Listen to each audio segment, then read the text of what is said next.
meron silang ebidensya na magpapatunay na talaga na hindi kwalipikado si Erwin Tulfo. At hindi rin siya kwalipikado para tumakbong senador. Kaya inaabangan ko lamang the moment na mag-file siya ng pagkasenado, sasampahan ko po siya ng kaso. Ito ang wow trending. Hindi pa nga nakapag-file ng Certificate of Candidacy, disqualified na kaagad si Erwin Tulfo. Ito ay matapos na mabulgar ni Congressman Marcoleta na 4 na libel pala ang kaso nitong si Erwin Tulfo. At hindi lang yan, isa din pala itong American citizen by birth. Oh my God! Nakalkal ang baho nitong si Erwin Tulfo matapos nitong bumaliktad sa bakod ng mga Marcos. Isa itong kilalang sip-sip na politiko. Katulad kay Senador Tolentino, mga walang paninindigan at malinaw na tatakbo itong senador hindi para sa mga Pilipino. Ganito din ang nangyari sa kapatid ni Erwin Tulfo na si Senador Rapi Tulfo. Noong wala pa itong posisyon sa gobyerno, hinangaan ito ng mga netizen dahil sa tapang nito na kontrahin ang mga korap at tiwaling mga opisyal ng gobyerno. Ayon pa kay Toto Kausing na maghahain siya ng petisyon para tuluyan ng mabura ang mga Tulfo sa politika sa Pilipinas. Kasama na dito ang isang senador na hindi alam ng mga Pilipino na senador pa pala. Hindi uma-attend ng hearing. Walang iba kung hindi si Senador Lito Lapid, Covaranto versus Erwin Tulfo at Senador Rapi Tulfo dahil pareho pala itong may mga kaso. At ito pa ang nakakalungkot mga kababayan, self-confessed drug lord na si Kerwin Espinosa nag-file ng Certificate of Candidacy sa pagka-mayor sa Albuera, Leyte. Naku po, grabe, my God. At ang masakla pa dito, sure na mananalo ito dahil sa vote buying ng mayor ay talamak sa Pilipinas. Nakakalungkot talaga kasi dapat sa mga ganito ay hindi na ito pinapayagan pa na kumandidato. Tayo nga mag-apply ng trabaho, malaman ng may-ari ng kumpanya na drug lord ka, tatanggapin ka kaya ng may-ari? Etong si Kerwin, hindi lang isang kumpanya ang pagsiserbisyuhan ito dahil buong lungsod ng Albuera, Leyte, tapos isang confessed drug lord. Naku po, vote buying sa mayor malala. Kung may pera ka, sure na mananalo ka. Komento pa nga ng mga netizen nung malaman nila na tatakbong mayor si Kerwin Espinosa, ano na ang mangyayari sa bayan natin kung pareho silang lahat?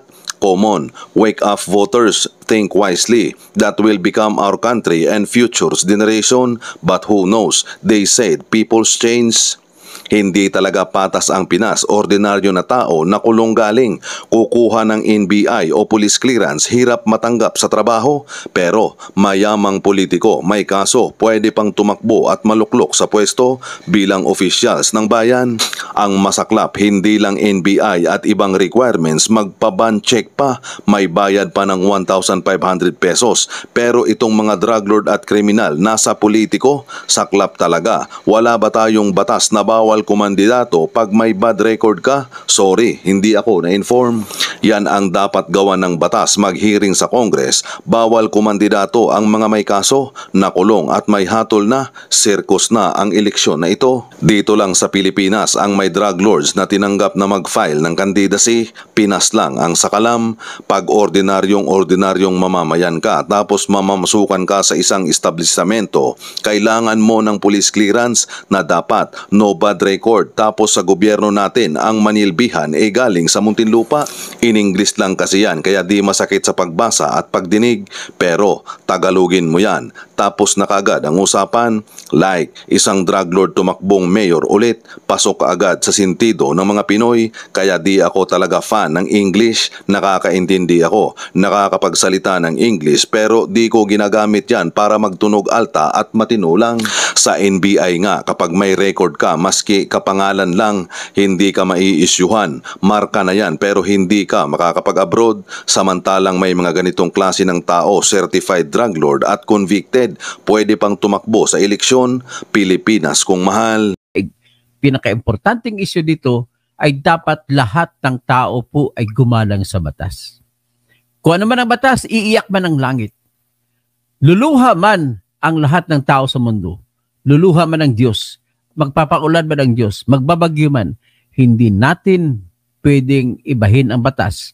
At ang batas ay batas. Sinasabi ngayon sa Latin na dura lex, sed lex. Hindi yan baso na Duralex, ha? Duralex, Sedlex. Kasi ang baso na Duralex hindi mababasag kahit ihampas mo pa. Ibig sabihin, ganun katibay yung batas. Duralex, Sedlex. Ngayon, kung sinasabi pang ng mga ibang judge, heavens may fall, but this is the law that we have to follow unless we want our society to crumble into ignominy. Ganun po yung kasimple. Ano ang batas na pinag-usapan natin dito? Ang batas po na pinag-usapan natin dito ay ang batas na nagsasabi kung sino lang ang pwede na tumakbo sa mga pwesto sa gobyerno at kung sino ang hindi pwede. Pag-usapan natin para mas mabilis, sino ang hindi pwede. Sinabi po sa ating Omnibus Election Code o Batas Pambansa ay 881 Section 12 na nagsasabi ang sino mang tao na nasintensyahan sa criminal case na may pwede mong sabihin na mayroong moral turpitude. Ibig sabihin, walang kakwinta-kwintang kaugalian. Na ikaw ay bastos kung ano-ano sinasabing moral turpitude. Ibig sabihin ay hindi ka maasahan sa tinatawag na sinasabi na pagkadisentihan. Kung ang kaso na sentensyan ka ay may moral turpitude, sinasabi sa Section 12 ng Omnibus Election Code na hindi ka pwede tumakbo. At kung tumakbo ka at nanalo ka nakalusot dahil tumakbo ka, hindi ka rin pwedeng uupo. At kung nakaupo ka na dahil nakalusot ka, dahil kakampi mo kung sino-sino, kakampi mong presidente ng Pilipinas, kakampi mo ang Office of Solicitor General, kakampi mo lahat, sa larangan ng batas, sa ngalan ng batas, ay hindi ka pwedeng umupo. So kung hindi ka pwedeng umupo, obligasyon yan ng Office of Solicitor General at Office of the President na ikaw ay tanggalin sa pwesto. At ang proseso na nakalagay sa Rule 66 ng Rules of Court, nagsasabi kung sino-sino lamang ang pwede magsampa ng kasong quo warranto para patanggalin mo ang taong hindi karapat-dapat o disqualified sa isang pwesto. Pag-usapan na natin ang tuloy-tuloy. Si Erwin Tulfo po ay nakaupo siya bilang congressman sa ilalim ng partido ng ACT-CIS sa House of Representatives. Si Raffy Tulfo na kanyang matandang kapatid ay nakaupo sa Senado dahil nanalo. Number 2 ata siya doon nakarang election sa senatorial elections. At siya ay nakaupo, pero dapat silang tanggaling dalawa. Ano po ang dahilan?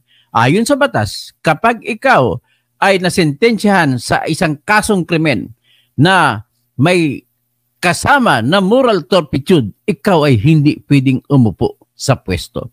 Hindi ka pwede mahalal. At kung nakalusot ka, dahil kaibigan mo kung sino nagbabantay, at mahalal ka, hindi ka rin pwedeng maupa ng opisina. At kung nakaupa ka ng opisina dahil mga kaibigan mo sila, dapat obligasyon na yan ng Office of the President at Solicitor General na kasuhan ka ng quo warranto.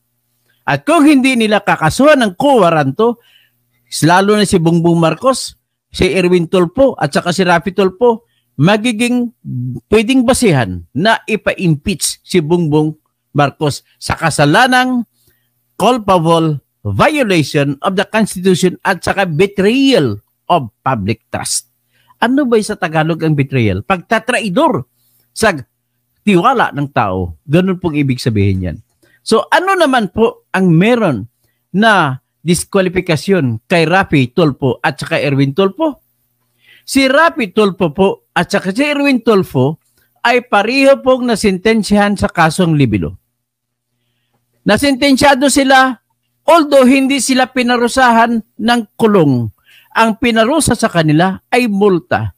So kung multa ang pinarusa sa kanila, ang nangyari, ang tanong dyan, mayroon bang tinatawag na moral turpitude? Ang sagot ko, merong moral turpitude. Bakit ko nasabi moral turpitude? Nagdesisyon na po yung Supreme Court sa kaso ni Philip Areza Pichay.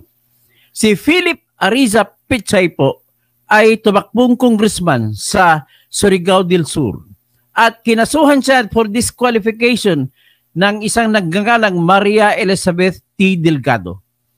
At nanalo sa Supreme Court si Maria Elizabeth T. Delgado at dineklara siya na siya ang karapat-dapat na umupo na congressman ng Surigao del Sur. Anong deklarasyon ng Supreme Court? Sinabi ng Supreme Court sa panunulat ni Justice Antonio Carpio na hindi pwedeng umupo si Philip Arisa Pichay bilang congressman at hindi rin siya pwedeng tumakbo bilang congressman sapagkat siya po ay na-convict sa apat na kasong libelo.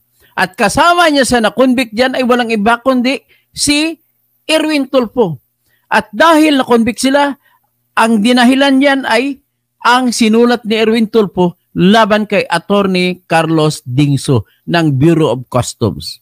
Sentensyado siya ng korte sapagkat hindi niya kinrosigsa o hindi niya kinverify, hindi niya bineripika ang kanya mga facts na inakasuhan niya na nangingikil itong si Attorney Carlos Dingso sa Bureau of Customs.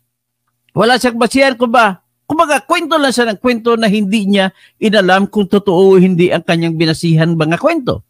Kaya sinintensyan siya. Sinintensyan din si Philip Arisa Pichay kasama ang kanilang mga opisyal dyan sa Rimati. So, diyaryong Rimati yun. So, ang sabi ng Supreme Court, sapagkat mayroon ng Circular 08-2008 na nagsasabi ang sinumang masintensyahan ng libelo ay huwag nang ikulong, kundi parusahan lamang ng multa, kaya minultahan sila ng 4,600. So, ibig sabihin, pinagbabayad si Erwin Tulfo ng 24,000 pesos. Pinagbayad din si Philip Arisa Pichay ng 24,000 pesos. Ganun po. Tsaka iba pa, tag 24,000 pesos. Pero lahat sila na 5 na mga akusado ay naghati-hati sa pagbabayad ng 1 milyon kay Attorney Carlos Dingso. Ganun po ang kaso.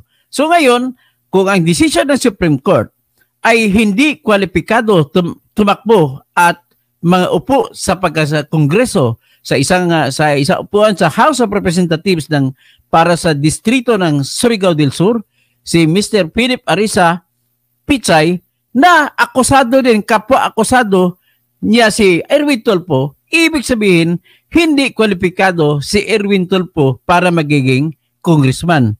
At hindi rin siya kwalipikado para tumakbong senador. Kaya inaabangan ko lamang, the moment na mag-file siya ng pagkasenado, sasampahan ko po siya ng kaso na petition for to deny due course sa kanyang certificate of candidacy. Huwag na tanggapin. Kasi nga siya ay nasintensyahan sa kasong libelo ng Supreme Court noong 2008. Okay. Ganon din si Rapi Tulfo, nasintensyahan din siya ng kasong libelo at multa lang ang pinarusa sa kanya. So pareho po sila na mayroong disqualification. At kung may disqualification sila at nakaupo sila, ano nang solusyon? Dahil nakalusot sila, kakampi nila kung sino-sino, mga kumilik kakampi nila, at nakalusot sila, tanging solusyon dyan ay magsasampa ng kasong quo warranto. Ano ba yung quo warranto sa Tagalog? Ang quo warranto ay isang kaso na kung tawagin mo sa Tagalog ay sinasampa para tanungin siya, itanggalin ka sa pwesto dahil wala kang authority. Ganun lang mo kasingip eh. So, ang problema lamang sa Rule 66, sa quo warranto, ang tanging tao lamang na pwede magsampa ng kaso ay President ng Philippines, si Bongbong Marcos. Kung hindi siya magsasampa ng kaso, ibig sabihin, pwede siyang i-impeach dahil tinraidor niya ang tiwala ng taong bayan dahil utos diyan sa ating batas na utos din ng tao, ibig sabihin na tanggalin, huwag payagan maupo sa pwesto ang taong nasintensyahan sa libelo na gano'n, kahit na multa lamang ang parusa. Next, kung ang isa pang pwedeng magsampa ng kaso ay Solicitor General at prosecutor, public prosecutor. So, itong dalawa, pwede magsampa kung uutusan ng Office of the President. Kung hindi utusan, pwede rin sila magsampa kung meron silang ebidensya na magpapatunay na talaga na hindi kwalipikado si Erwin Tulfo at Rafi Tulfo. Ngayon, dahil binanggit ko na kung anong desisyon, kung ano mga kaso na may ebidensya, mismo papel na nilabas ng Supreme Court ang magiging ebidensya laban sa kanilang dalawa. At kung dahil sa ganoon, hihingiin ko sa Office of Solicitor General na sampahan ng quo warranto itong dalawang magkakapatid. Kasi delikado na yan, mananalo pa yung kapatid niya si Ben Tolpo. Number 1 and 2 sila sa Congress, sa pagkasenador. Ibig sabihin, 3 tulpo sa Senado. Gusto nyo ba yan? Wala akong magagawa kung gusto nyo. Pero sa akin, I cannot conscience that. What is the law is law. It should be followed to the letter and even to the spirit of it. So, ito po ang aking gagawin. Magsasampa po ako ng request sa Office of the Solicitor General na sampahan ng kasong quo warranto si Erwin Tulfo at saka si Rapi Tulfo para matanggal si Erwin Tulfo mula sa House of Representatives. Sampahan din si Rapi Tulfo para matanggal siya sa Senado. At saan isasampa yan? Walang iba pagsampahan yan. Hindi pwede sa RTC yan kasi mas mataas ang rangko ng Senado at saka House of Representatives kaysa RTC. Mas mataas pa sa Court of Appeals yan kasi independent bodies ang House of Representatives at saka Senate. So may tinatawag tayo na respect to the separate and independence of the separate body of or bodies of the Senate and the House of Representatives. So, gayon, kung ganon, sa Supreme Court, sila tayo magsasampa nito. So, ang problema lang, pag sumulat ako, aaksyonan ba ng Office of the Solicitor General? Aksyonan ba ni Solgen Minardo Guevara? I suppose, dapat aksyonan niya kasi obligasyon na niya. Kompleto ng ebidensya. At kompleto ng ebidensya, walang discretion, walang choice ang Solicitor General kundi isampa ang kaso. Bakit hindi nila isampa? Kung hindi nila isampa, tatanggalin, kakasuhan din natin sila Solicitor General ng disbarment. Kakasuhan din natin siya ng patanggal sa pwesto sa Office of the Ombudsman. Kaya ang problema natin, ang mga kasino magtatanggal ay kakampi nila. Yan ang problema ng Pilipino. Yan ang problema ng Pilipinas dito sa ating bansa. Kaya hindi tayo uulad-ulad. Lahat kaasa sa kung sino ang palakasan. So ngayon, kaya nga inaadhika ko, kaya ako tumatakbo ko senador, makasakaling mananalo at pipilitin ko mananalo ako sa pamamagitan ng kapangyarihan ng aking argumento at kapangyarihan ng konsensya na magsasanib sa akin at kapangyarihan ng kaluluwa ng